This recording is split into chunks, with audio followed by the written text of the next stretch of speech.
Indoor air, outdoor air కొంతవరకు overlap ఉన్నా కూడాను, మన ఇంట్లో ఉండే పొల్యూటెంట్స్ వేరే ఉంటాయండి.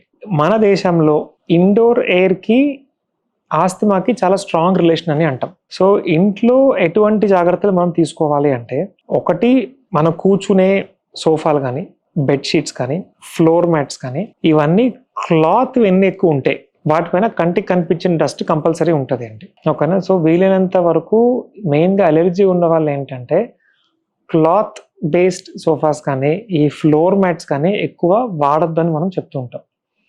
అలాగే మన bed sheets and pillow covers, ఇది కూడా తప్పదు, అందరూ కంపల్సరీ.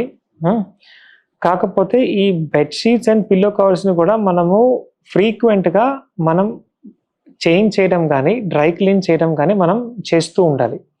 లేదు అంటే వాటిపైన మన కంటికి కనిపించిన డస్ట్ మైట్స్ అనేది మనకు చాలా కనిపిస్తూ ఉంటాయి. థర్డ్, ఫోర్త్ ఏంటి అంటే, మన ఇండియన్స్‌లో పూజ, అగరబత్తి, సాంబ్రాణి ధూపము, అవన్నీ మనం తరతరాలుగా మనం పాటిస్తున్నవి. చాలా ఇళ్లలో అది సాంప్రదాయంగా చేస్తారు అండి.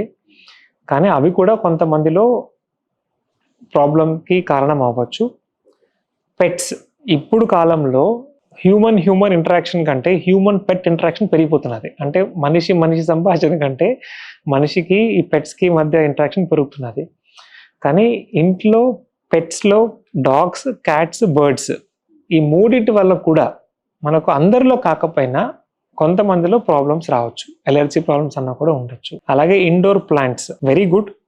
కానీ కొంతమందికి ఆ ప్లాంట్స్ పడకపోవచ్చు. సో, ఇవన్నీ ఏంటంటే స్మాల్ థింగ్స్. ప్రతి ఒక్కరికి ఇది ప్రాబ్లమాటిక్ ఉంటాయని చెప్పనండి.